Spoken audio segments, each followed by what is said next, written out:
ನಮಸ್ಕಾರ. ಸಹಕಾರಿ ಟಿವಿ ಮೊದಲು ಮಾನವನಾಗು ವಿಶೇಷ ಸುದ್ದಿ ಸಮಾಚಾರಕ್ಕೆ ಸ್ವಾಗತ. ನಾನು ಉಮಾ. ಮೊದಲಿಗೆ ಹೆಡ್ಲೈನ್. ಕೇಂದ್ರ ಬಜೆಟ್ನಲ್ಲಿ ಕಿರು, ಸಣ್ಣ ಮತ್ತು ಮಧ್ಯಮ ಕೈಗಾರಿಕೆಗಳಿಗೆ ಹೆಚ್ಚಿನ ಒತ್ತು ನೀಡಿಕೆ.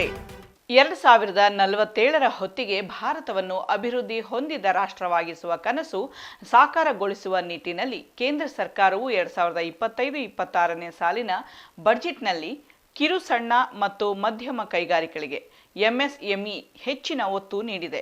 ದೇಶದ ಆರ್ಥಿಕ ಪ್ರಗತಿಯಲ್ಲಿ ಎಂಎಸ್ಎಂಇ ಎರಡನೇ ಎಂಜಿನ್ ಎಂದು ಬಣ್ಣಿಸಿರುವ ಹಣಕಾಸು ಸಚಿವರು ಉದ್ಯಮಶೀಲತೆಗೆ ಉತ್ತೇಜನ ಕೊಡುವ ಮೂಲಕ ಯುವ ಸಮುದಾಯಕ್ಕೆ ಉದ್ಯೋಗ ಅವಕಾಶಗಳನ್ನು ಹೆಚ್ಚಿಸಲು ಆದ್ಯತೆ ಕೊಟ್ಟಿದ್ದಾರೆ. ಎಂಎಸ್ಎಂಇಯಲ್ಲಿ ಹೂಡಿಕೆಯನ್ನು 2.5 ಪಟ್ಟು ಹಾಗೂ ವಹಿವಾಟನ್ನು 2 ಪಟ್ಟು ಹೆಚ್ಚಿಸಲಾಗುವುದು ಎಂದು ಸರ್ಕಾರ ಹೇಳಿದೆ. ಎಂಎಸ್ಎಂಇಗಳು ಸಮಸ್ಯೆಯಲ್ಲಿದ್ದು ಅವುಗಳಿಗೆ ಕಾಯಕಲ್ಪ ನೀಡಲು ಹಲವು ಉತ್ತೇಜನ ಕ್ರಮಗಳನ್ನು ಸರ್ಕಾರ ಘೋಷಿಸಬೇಕು ಎಂಬುದು ಉದ್ಯಮ ವಲಯದವರ ಬೇಡಿಕೆಯಾಗಿತ್ತು.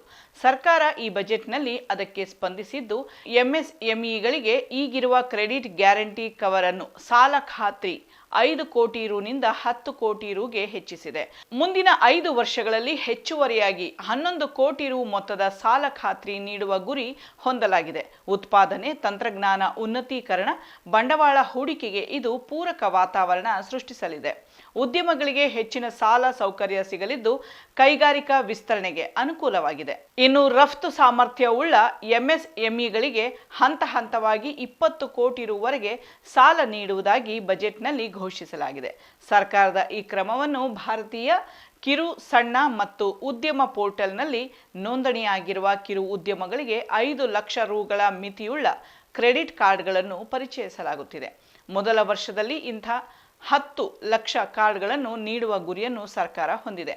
ದೇಶದಲ್ಲಿ 5 ಕೋಟಿ ಎಂಎಸ್ಎಂಇಗಳು ಕಾರ್ಯ ಆಚರಿಸುತ್ತಿವೆ. ಸದ್ಯ 1 ಕೋಟಿ ನೋಂದಾಯಿತ ಎಂಎಸ್ಎಂಇಗಳು ಸುಮಾರು 2.5 ಕೋಟಿ ಜನರಿಗೆ ಉದ್ಯೋಗ ನೀಡಿವೆ. ಉತ್ಪಾದನಾ ವಲಯಕ್ಕೆ 37% ಹಾಗೂ ರಫ್ತು ವಲಯಕ್ಕೆ 45% ಕೊಡುಗೆ ನೀಡುತ್ತಿವೆ. ಸರ್ಕಾರ ಈಗ ಬಜೆಟ್ನಲ್ಲಿ ಘೋಷಿಸಿರುವ ಉತ್ತೇಜನ ಕ್ರಮಗಳಿಂದ ಎಂಎಸ್ಎಂಇಗಳಿಗೆ ವಲಯ ಇನ್ನಷ್ಟು ವೇಗ ಪಡೆಯಲಿದೆ. ಉದ್ಯಮ ಸ್ಥಾಪಿಸಲು 5 ಲಕ್ಷ ಪರಿಶಿಷ್ಟ ಮಹಿಳೆಯರಿಗೆ ಸಾಲ ಸೌಕರ್ಯ ನೀಡಲಿದೆ.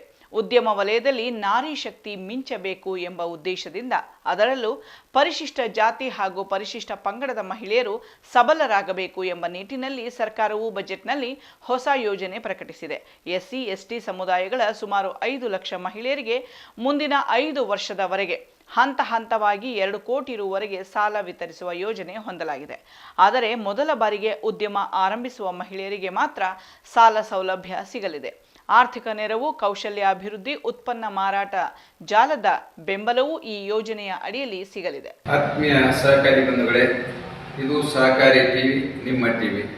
ದಯವಿಟ್ಟು ರಾಜ್ಯದ ಎಲ್ಲ ಸಹಕಾರಿಗಳು ಇದರ ಸಬ್ಸ್ಕ್ರೈಬ್ ಆಗಿ ಇದರ ಶೇರನ್ನು ಪಡೆಯಿರಿ.